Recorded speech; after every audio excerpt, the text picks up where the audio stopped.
about it. I don't know if I can give advice to you. Some perspective. Some perspective. Your own opinion. Persistence. Yes. Persistence. Okay. That's it. Okay. Persist. Good luck and persist and take care of yourself. I'm thinking now about one of our methods, Future's Triangle, where we have at the top vision of the future, and then here we have current trends, and then here we have weight of history and social structure. Okay? So the way I work with Future's Triangle, I look at how all of us and certain individuals engage, because social change is always a result of those three forces. So you want to create social change, you have to have an image of the future. The more explicit that image of the future is, and the more inspirational it is, more people will be motivated to, move in that direction. And then you have this weight of history, social structure, present, and so on that is dragging that image down. And some people really don't like that image of the future. Or they are informed by some past narratives that they find more meaningful. So that works against that future, and status quo, more of the same, back to the past. That all works against that vision. And then you have these trends, and some of those trends will be pushing vision, and some will be actually dragging it down. Okay. The way I see it is different individuals and groups choose to work at different levels. In the area of education, there were a number of people who were very unhappy with educational systems way back. So what they did is they were highly inspired by the vision of the future that they themselves wanted, and they went out of the system and created alternatives such as, let's say, Montessori schools or Waldorf, that sort of thing. So you could say that they were utopians, revolutionaries, they were engaged with radical change. Other people were inspired by certain visions, but they were very well aware of the context they found themselves in. They were conscious of the history and social structure, and they say, well, we actually want to work within the system. So they are your pragmatists and reformists.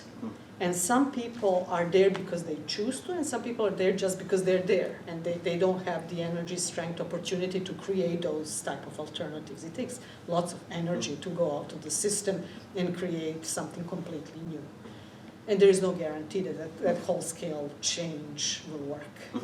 Actually, lots of intentional communities, after a certain period of time, dissipate and disappear. So some people work within the system, and they chose more of these pragmatic, reformist approaches, and then some people are carriers of the past, and they would be your reactionaries, conservatives, and so on and so forth. So I guess it's for each of one of us to decide who we are, as people, and then see. I may be more of a revolutionary, but I'm still looking for a revolution to join it. Just kidding. That's right. Yeah, you know what I mean. It's like something that has to gel. Who you are, people you're surrounded with, the right momentum in history, the right timing, that sort of stuff. I mean, it's hard to join a revolution if you're raising two small children, for example. So there is a social context we find ourselves in. And then all of us play those roles all the time in different contexts. In one context, we may be revolutionary. In other contexts, we may be very conservative. Okay. Yes. So how do you need to decide what's important to you, be very clear about the vision of the future, make it as explicit and as inviting as possible, see what's going on around you. Are there some trends that are perhaps helping that vision?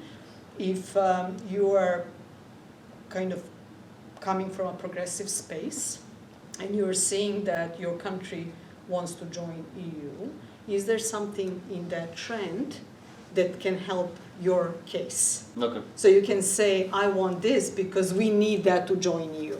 I'm talking about Serbia. Yeah. So this is something that all of us then, if we have these tools and methods, and we do in the area of future studies, can then analyze and then see how can we minimize the impact of that history that is working against the vision. Can we contain it? Can we quarantine it? You're asking a very good question. Like in organizations, you will have people who will embody all those fields. Some will want bigger change, some will want smaller change, some will want no change. Okay. And then if you are a change agent, you want to kind of somehow contain people who want no change, or to see what is it that they need, what are their needs and concerns, and then to see whether this new vision can incorporate their needs and concerns to be more inclusive. Okay. Make sense? That's a great answer. Okay. Just